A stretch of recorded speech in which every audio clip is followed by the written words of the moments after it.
안녕하세요. 세상의 모든 이슈를 빠르게 커미콤입니다. 여러분이 좋아하시는 김치가 미국에서도 보편화된 지 오래인데요. 미국도 한국처럼 김치의 날을 만들자며 미 하원 의원 중심으로 결의안을 제출한다는 소식입니다. 미국의 캐롤라인 말로니 하원 의원은 22일 미국에서 11월 22일을 김치의 날로 지정하는 내용의 결의안을 하원에 제출했다고 밝혔습니다. 11월 22일은 한국김치협회가 결정한 김치의 날로 한국에서는 20년부터 법정기념일로 지정되었는데요. 말로니 의원은 결의안에서 김치는 사만시대로 거슬러 올라가는 유구한 역사를 가진 한국의 전통식 김치 만들기 문화가 유네스코 세계 무형문화유산에 등록됐다. 김치는 유산균이나 비타민 등 다양한 영양소가 풍부하게 취할 수 있다라며 소개하며 미국에서 김치 관련 식품과 메뉴가 늘고 있으며 한국계 이외의 미국인들 사이에서 인기가 확대되고 있는 것은 문화교류의 긍정적인 사례라고 강조했다고 합니다. 말로니 의원은 미국 굴지의 친한파 의원으로 알려져 있습니다.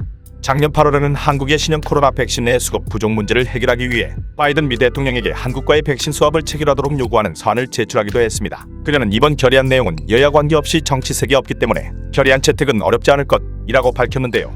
결의안에는 말로니 의원을 포함해 9명의 의원이 참여했다고 합니다.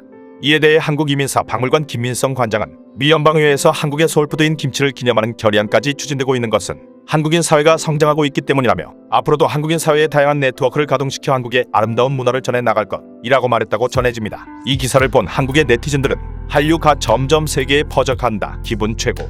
한국인으로서 더 자랑스럽게 김치를 먹지 않으면 안 되겠어. 앞으로는 매년 11월 22일에 전 세계에서 김치 만들기로 해 라는 등 상당히 기뻐하고 있습니다. 또 김치의 날이 있다니 몰랐다. 한국에서도 확실히 홍보의 원조의 칭호를 빼앗기지 않도록 하자. 중국인들은 잘 들어야 해. 한국의 모든 것이 자신들의 것이라고 말하고 있잖아. 미국은 한국의 문화를 지키려고 하지만 중국은 한국의 문화를 훔치려고 한다.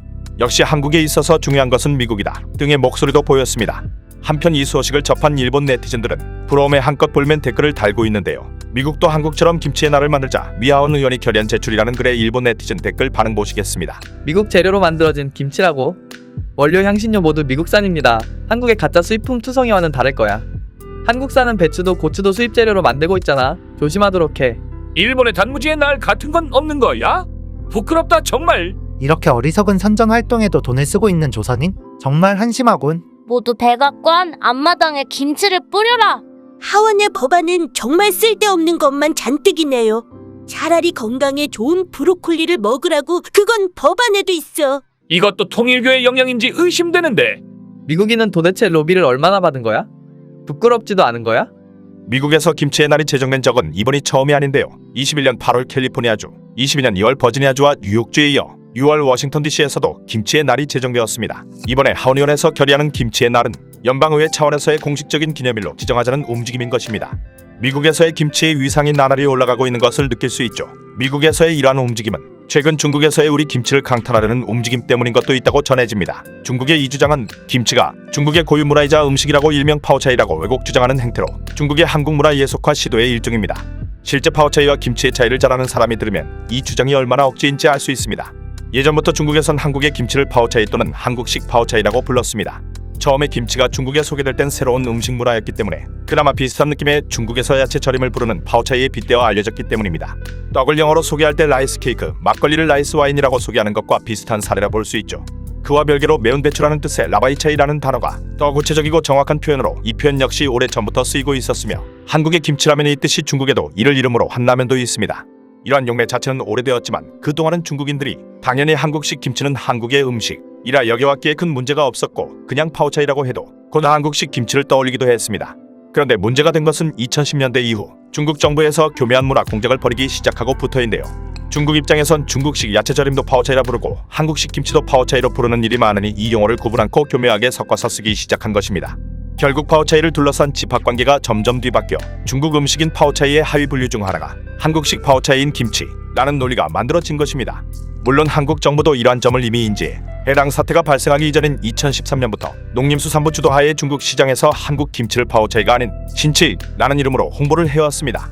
하지만 이미 한국 김치를 파오차이로 부른 것이 오래전부터 자리 잡아와서 크게 성과를 거두진 못했고 사람들의 인식을 바꾸기는 쉽지 않은 상황이라고 합니다.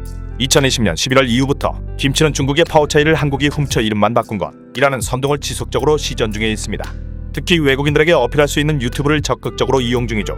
대한민국 농림축산식품부는 공식 트위터에 대한민국의 김치는 중국의 파오차이와 관련이 없다고 다시 한번 선언했습니다.